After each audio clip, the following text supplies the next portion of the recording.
After the travesty and tragedy that was Ahsoka, many fans out there thought, well, at least Dave Filoni is not in charge of the Mandalorian and Grogu. At least that's one bright spot. Jon Favreau, he's alright.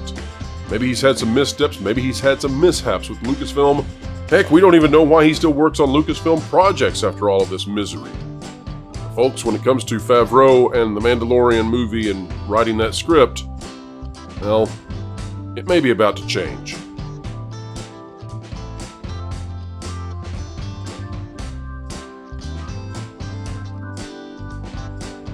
Hello, folks, and happy days to each and every one of you out there. Hope that you are staying warm. If you're south of the equator, many of us are envious of you. We are today talking about the Mandalorian movie with exclusive scoops and rumors that you will hear nowhere else except here, brand new and first. Joining us to discuss these is Lauren Connor of thatparkplace.com, the YouTube channel, and the internet site that you should be bookmarked to. Lauren, welcome back. Thank you for having me. All right, well, let's get straight into the story. This one is by me. It's by WDW Pro, and it's on thatparkplace.com. The Mandalorian and Grogu movie, new details, Dave Filoni likely taking over the script. Clearly, Pro is tongue-tied today. All right, things could be going from bad to worse when it comes to Lucasfilm's ability to get a successful movie into theaters, and it gives the caveat, of course, that we are entering into speculation and rumor territory, and folks, that applies to the video as well, rumor and speculation territory, although I do trust the two sources who have provided this information. What does one do when a movie about Rey post-sequel trilogy just isn't ready for primetime and executives feel it's a terrible, risky film for returning Star Wars out of a box office hibernation? Well, if you're scrambling to save a theatrical release window, you might find a season finale for a Disney Plus show. Retrofit it so that it's a movie material, and then claim it's the start to a brand new trilogy. Even if you don't announce it outright, so long as scoopers are catching wind of it, that's a great thing for your marketing. Now you've gone from a studio that must rip a couple of episodes off of streaming to use as a fail-safe movie substitute to a glorious assembly line of production, which has never had so many film projections or projects in development. And that, folks, is how the game is played.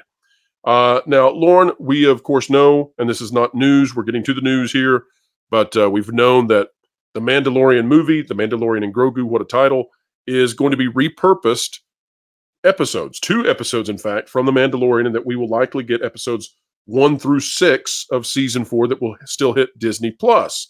Lauren, do you see any negatives, any potential downfalls for The Mandalorian movie using what was previously just a finale for a normal season and trying to turn that into much, much more the beginning of a trilogy?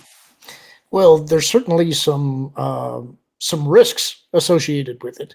I think that after season 3 of The Mandalorian, the enthusiasm is probably not as great as it once was, and it's kind of a cheap ploy in a way to get people into theaters if you are still following the show, because you're cutting off that ending and forcing them to go to the theater to see it.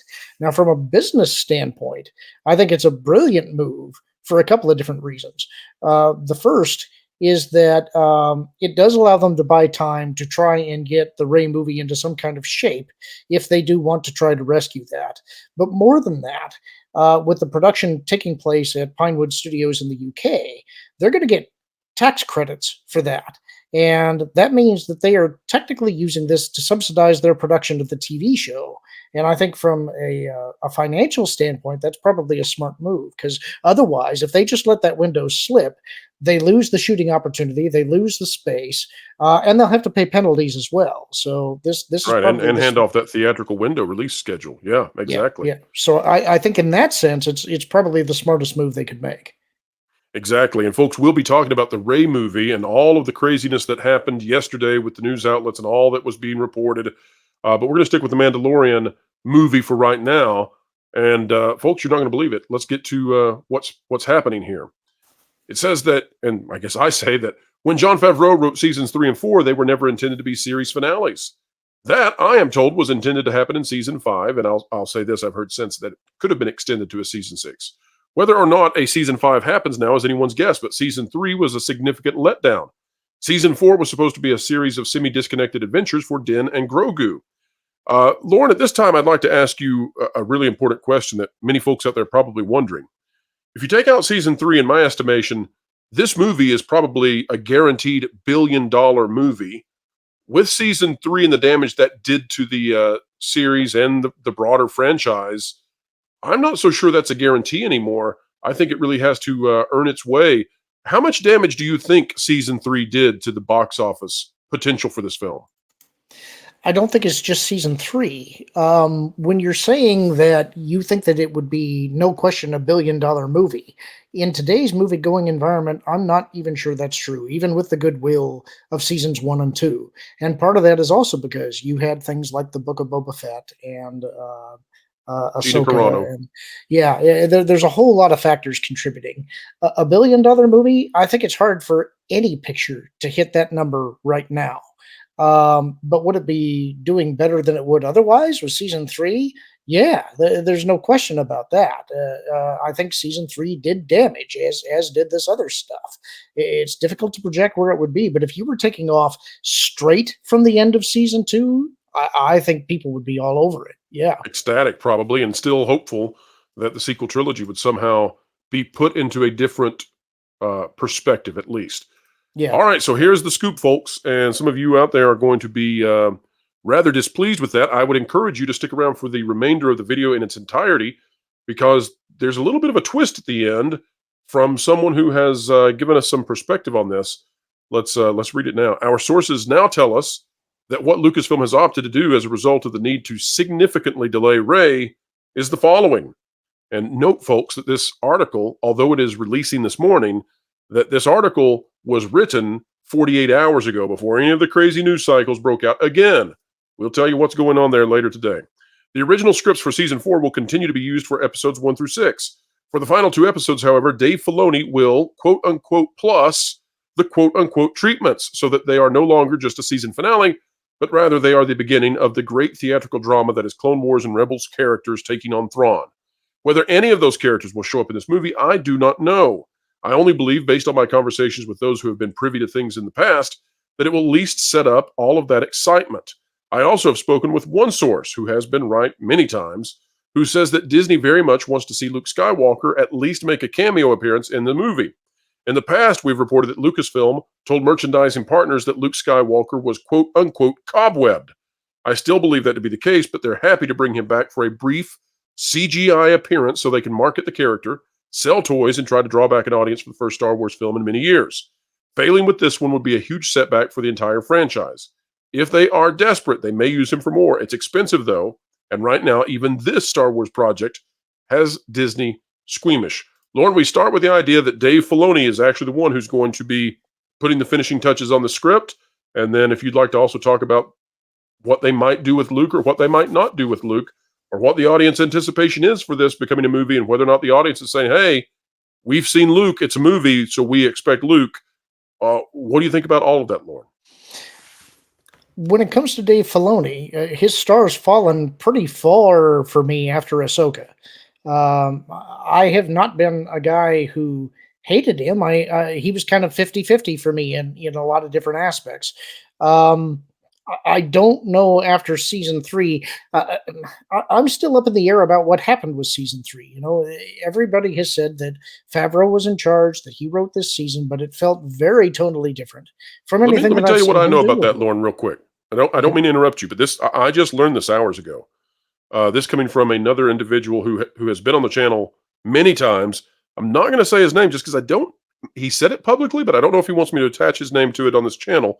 We'll check and see, and if he wants it, we'll put it in the description down below. I'm told, Lauren, that Jon Favreau and this really is shocking to me, from the middle of season 2 on of The Mandalorian, really wasn't greatly involved in the writing, and that was handed off to Dave Filoni and Carrie Beck. So I just literally learned that. I would believe that from the end of season 2. I have a hard time believing that it was Dave Filoni and Carrie Beck that were writing from the middle on. Everything after that was shocking. Everything after there feels about like that. So I wouldn't have any great expectations about Dave Filoni being able to plus up whatever is there. And I really do have some question as to Favreau has come out and said that he had publicly said that he had written season 4 prior to the strikes starting. Right. If that is true, I would hope that it will show in the quality of the show. If they are looking for this to be just 2 episode arcs where they're going off on little mini adventures, that's kind of getting back to season 1 of The Mandalorian, which might not be a bad move. It gives them, it's kind of like everything else that I feel like they're doing.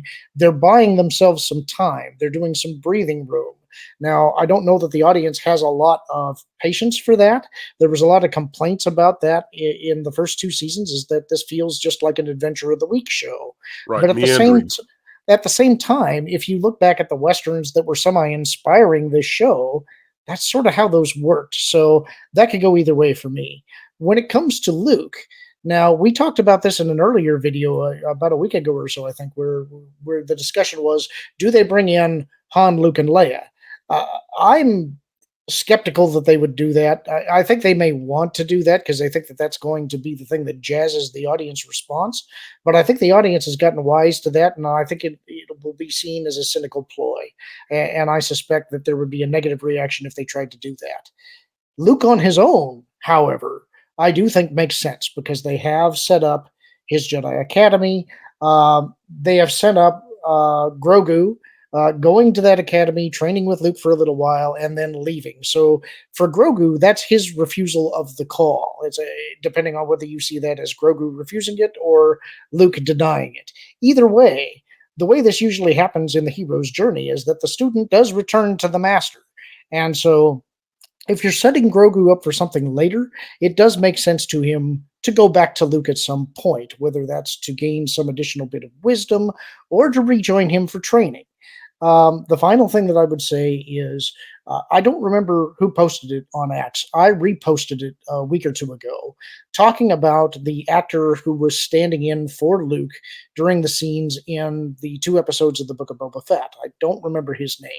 He does look remarkably like a young Mark Hamill. And honestly, I think that he could pull off the part without doing the digital alteration. And so if they wanted to save money on the expense that's associated with that, maybe just get him back in and have him do it. It looks to me like he probably can. It's a good point. At this venture, I would say that artificial intelligence is probably capable of replicating the voice as well. If you give an actor the job of trying to do their best to replicate the sound and the cadence of Mark Hamill, and then hand that over to AI, I don't see any reason that you have to have Mark Hamill even involved. I don't know what they would do I'm sure that Jon Favreau would want to give him the respect, that Jon Favreau feels is necessary, but And I think that's the main reason that they've done it in the past. It's to be respectful of him and the character. I don't know that he's ever really needed to be there, except to act as a coach for the person who's doing the stand-in, to maybe point out little mannerisms and things like that. But it is not, strictly speaking, necessary. Not saying I'd want to cut Mark out of that process, but I do think that if one of the worries is the expense of having the character on the screen because of the deepfake stuff that you have to do, there's been a big movement for quite a while to have Sebastian Stan stand in as Luke Skywalker. But honestly, you take a look at the guy who did the stand-in work for the Book of Boba Fett. He's got a few dots on his face that you can see in the images of him. But if you mentally wipe those dots away, guy looks pretty darn close. good points. Let's take a look at the final parts of this article. Moreover, I am told that Disney executives were likely not pleased with having to go this route. It's risky to modify a television season finale into a movie. It was riskier to go with what they had with Rey. That was apparently 2 scripts which were unworkable and a director who is loudly subversive to the C-suite. And gosh, folks, check out the Rey video we'll do later today. It was jarring to watch the media, the drive-bys, hop on. Rey is indefinitely postponed. There is no script. They can't do anything. And 5 hours later, they were singing a different tune. And I just sit there and wave at them and say, "Well, you have fun with all that." But final paragraph here. But that's where things stand at this moment, and why I'm more concerned than ever about this movie. If Jon Favreau is in charge, I feel better about it. That's not, unfortunately, what I am told now, though I cannot prove it. My sources now lead me to believe that Dave Filoni is ultimately in charge of the script, and after Ahsoka, he has much to prove. However, Lauren, here's the twist that we talked about at the beginning of the video, and folks, thank you for hanging in there. We're going to, I hope, give you a grand payoff for this, as well as I think some concerns that, Lauren, you have that we need to articulate in this video. But the perspective that I was given earlier today is that, yes, it would be concerning after what we saw with Ahsoka to imagine that Dave Filoni is in charge of plussing this into a movie. That said, Jon Favreau, as the director, would probably get the final call on the edits. You just couldn't imagine that the director would not be allowed to, choose all of the post-production and edits that he wants, and that's where the real movie magic gets made. And so the person said, as long as Jon Favreau is there for the post-production, is there to edit the film into its final form, Jon Favreau will make this into a Jon Favreau film. And so that source said in that regard, they're very optimistic. Now, Lauren, what do you make of that? Do you agree? I'm on the fence, honestly. I mean, there's only so much you can do with edits if you were forced to put in a bunch of nonsense. But Yeah, I'm not optimistic. And the reason why is that trying to fix things in the edit is what they've been doing this entire time. I'd much rather they made a good movie to start with.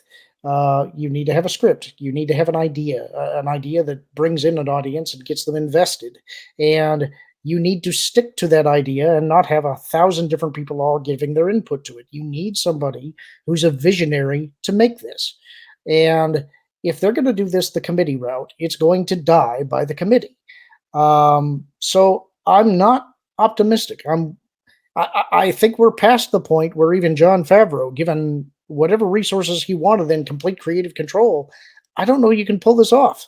I'm at a point now where I'm not even completely sure that I trust that he didn't just get lucky with the first 2 seasons of The Mandalorian. I hate saying that because I'm a Jon Favreau fan. I love his stuff, and I find it hard to believe that the quality would slip so badly under his control. That's why I doubt that he's been as complete control as they have tried to make it sound. But it's a possibility. It's a possibility that maybe he just had 2 really great seasons and then slipped after that.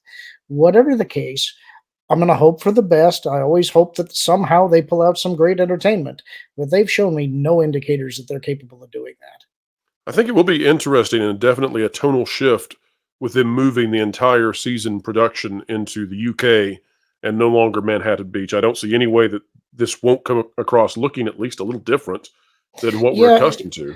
That I think is a good thing, I do too. because when you project something on the big screen, you see it all, and you want to have real locations, real sets. That's one of the reasons I actually liked Andor quite a bit, is because they were actually shooting that way. But one of the concerns there is that if they're taking over that slot that Ray had, they're going to have to strike whatever sets were there. They're going to have to build whatever sets they need. Their production timeline on this is going to be short. So I'm curious how they can put up the kind of quality that they want and the kind of truncated time frame they've got to work with. They don't have long, that's for sure. They do not have long to get all of this ready and get it done. And my initial thought when I was told that Dave Filoni was going to be the one plussing the script, I thought, well, yeah, how in the world would Jon Favreau get everything else done? And he has other projects that he wants to work on as well. But Lauren, there was a special concern that you had when we were talking before the video began, and I want to give you an opportunity to voice that. You were suggesting that all of this is so bizarro, it's so out of left field and sometimes nonsensical that you have a fear that everybody is being played by Lucasfilm. Can you kind of articulate what that is? Well, I don't know if I'd put it quite that strongly. What I would say is that right now, I think we need to take absolutely everything that we hear with a massive amount of sodium. It feels to me like what's going on is that there is some panic going on at Lucasfilm. I think they have come to realize that Rey, as a movie, isn't ready. And I think that one of the things that you had said before is that they had brought in an outside consulting firm to do a risk analysis on this. And Right. what they were told was that no matter what you do, it's going to do further damage to your brand. And I think that may have been a strong enough indicator for them that they finally realized we can't have that happen. And so I think that's why we've gotten all of these announcements and rumors all at the same time. The Mandalorian announcement came out like out of nowhere, and it was so obviously uh, haphazard Contrived. and slapdash to put together. It's like the Ray movie in that you're making an announcement, and I can tell you don't really have anything here. What you're doing is you're taking a TV series and you're going to try and make it a cinematic movie. Okay, you can do that, but I don't think there was any planning behind it other than that we cannot have nothing on the production schedule. And of all the things that they could do, Mandalorian's probably the safest to play with because it does still have a very small amount of goodwill. And if you screw it up entirely, it's not going to screw up everything else around it. Now, you could argue that's already been done. You've already lost a whole chunk of the fan base that ain't coming back. But I think they're hoping that, okay, if The Mandalorian doesn't work, at the very least, we bought time to try and work on Rey. And potentially, if we decide that we're not going to do Rey, it gives us time to come up with a plan B. And I think that's what's going on.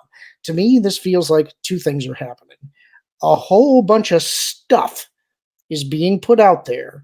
And I think there's probably a desire to have non-traditional media, the YouTube sphere, discredited a little bit. I think they would not be unhappy if a bunch of people ran with a bunch of stories and then ended up with egg on their face. Saboteurs, you say, eh? They're trying to sabotage the good conscience of YouTubers. I think it's worth at least being skeptical. You know, I not to disparage any of your sources or anything that anybody's doing. I'm just saying, right now, I wouldn't necessarily trust anything that's being put out there. Again, it just feels to me like they're kicking up dust.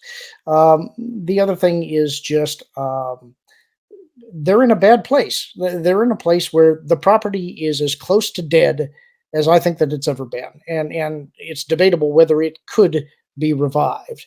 But they have to make some big decisions, and they have to make them relatively quickly. And so I think they're at that precipice point right now where their consultants are telling them there's no positive outcome to what you're planning right now. And so they have to be asking themselves, what can we do? To me, this just feels like a giant play for time. Well, Lauren, to give you an idea of what, we don't buy it or take at face value everything that comes our way or everything that Lucasfilm says. So I'll give you a perfect example of that. In the press release they did with the Mandalorian and Grogu movie, I guess, debut to the world, they also said that James Mangold is getting a movie still, and that's still in development. Lauren, I will buy you a golden taco. I will have it covered in golden leaf, and I will have truffles poured upon it. If an actual James Mangold movie, Star Wars movie comes out, I mean, I listen. I may be on the hook for something very expensive, a very ritzy Mexican meal for you, Lauren. But I can't imagine that after what happened with Indiana Jones: The Dial of Destiny, that Disney or anyone else would want to marry James Mangold to Kathleen Kennedy once more. I'd be shocked. Yeah, and I understand that. James Mangold is a little bit damaged right now. I wouldn't necessarily put it past them to continue developing the project and just replace the director. They've done that kind of thing many times in the past. However, I would say you're playing with an awful lot of fire if you're going to go and do The First Jedi, which is what Benioff and Weiss were talking about. If you're doing the Right. Dawn of the Jedi era, you're talking about poisoning the entire franchise from the beginning. It's like that's the worst idea that you could have. Killing Luke wasn't enough. Yeah, You got to go back and kill them all, baby. At the very least, at least go far into the future so that if we don't care about it, we can ignore it, and it's not tied to anybody else. Stay in that other galaxy with the Night Sisters. Just live over there. Whatever you're going to do, just stop trying to insert your stuff in between or before other stuff. Just move forward from here on out. Pick your point at which you're going to do that, and then figure out what you're going to do. And I think if they're smart, and I'm not claiming that they're smart, but I think they have been spooked. And I think that's probably what's leading to a lot of this stuff all coming out all at once, is that I think they're trying to figure out what to do, and they don't really know yet. And I think we might have a better idea of what happens there when we start hearing that people drop from projects, or if people end up looking for other work within some of these studios. I'm not expecting anything like that to happen soon. Oh, I think James Mangold will get another Star Wars movie, or a Star Wars movie. I think it'll come out right before Ryan Johnson's trilogy. Um, Lauren, I'll tell you this. Let's all chew on this, folks. I think this is a good place to end.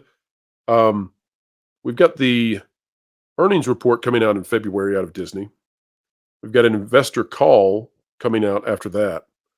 I've got a feeling that the reason that we got so many announcements when we did is because they could not go forward with the Rey movie as it was. Now, that doesn't mean that they're abandoning the Rey movie. Far from it.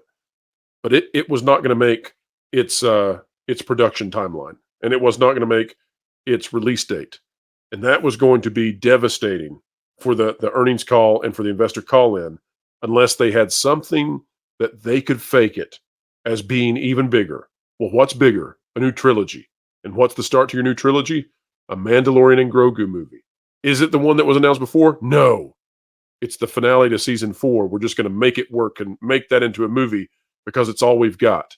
And I think that was to save face with the investors. I think it was to save face for Bob Iger, the earnings call. I bet grave damage was done when the Rey movie was not ready to roll out, because they put a lot of fanfare behind that. It's not a good look, but you got to have something to try to save face. I think that's what's been going on in the past couple of weeks.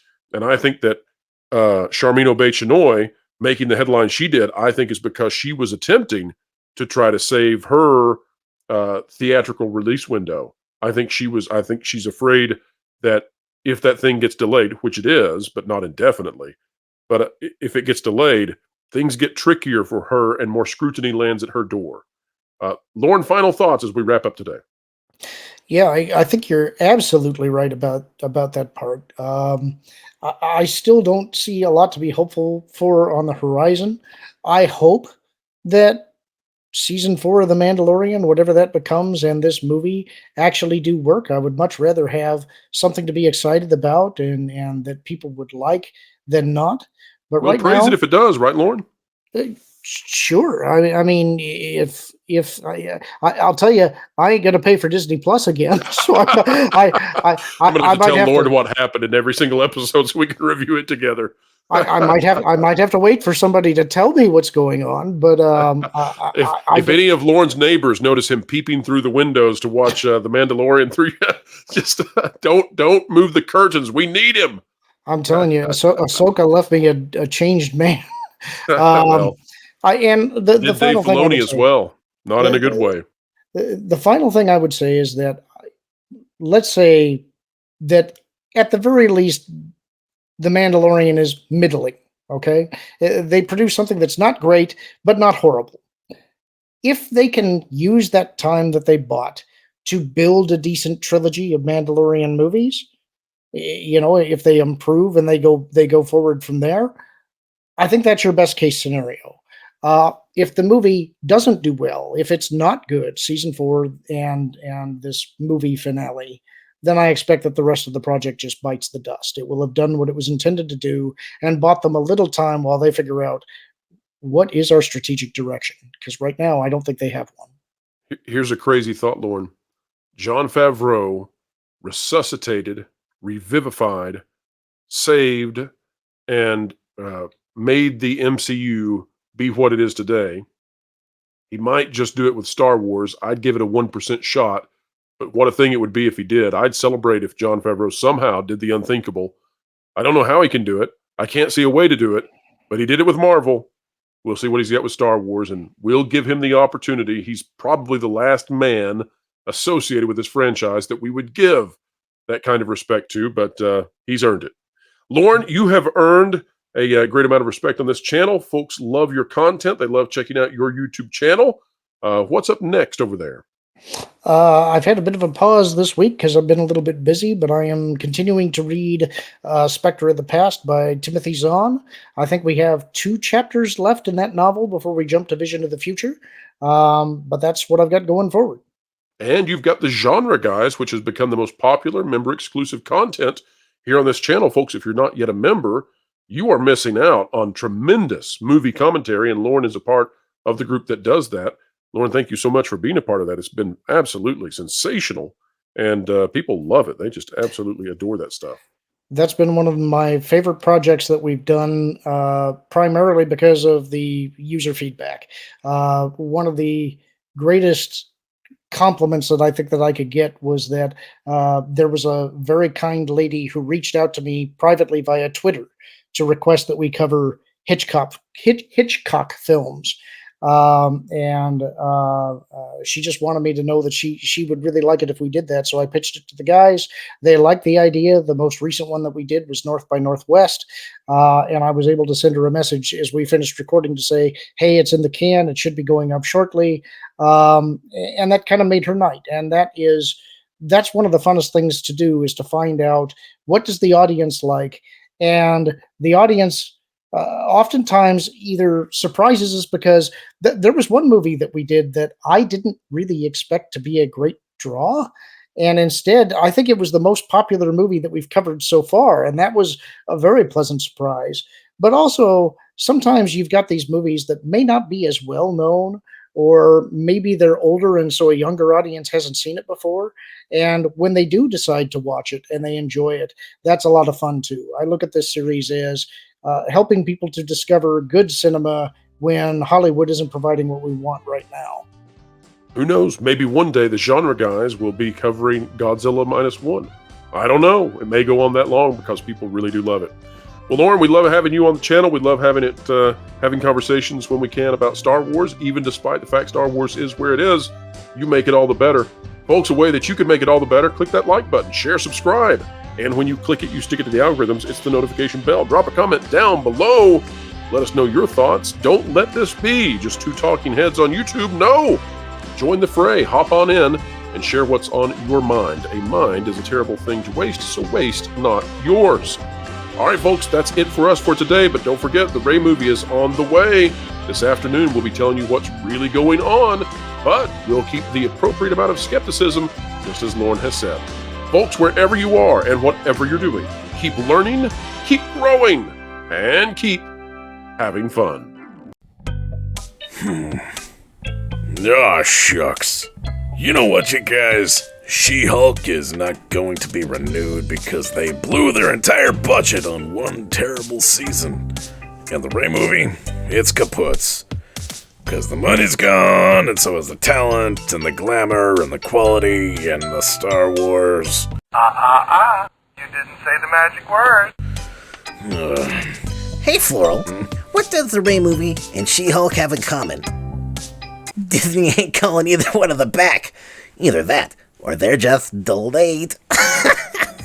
But you know what we can call back to that isn't delayed? Material hot off the press at ThagParkPlace.com, and all the creators keeping you ahead of the culture curve. It's almost like, but not quite, if we listen to those guys over there, we know what's gonna happen before, like, everyone else does. Cause, like, it's magic or something. Pro specifically, well, he's practiced for years with kitty litter, cause that guy, he's got some decent scoops. It's like he's got a 95% success rate at this stuff. Well, actually, it's only 92% based on the latest audit. But because of Pro, you can keep growing, keep learning, and keep having fun. That's not very good. Oops.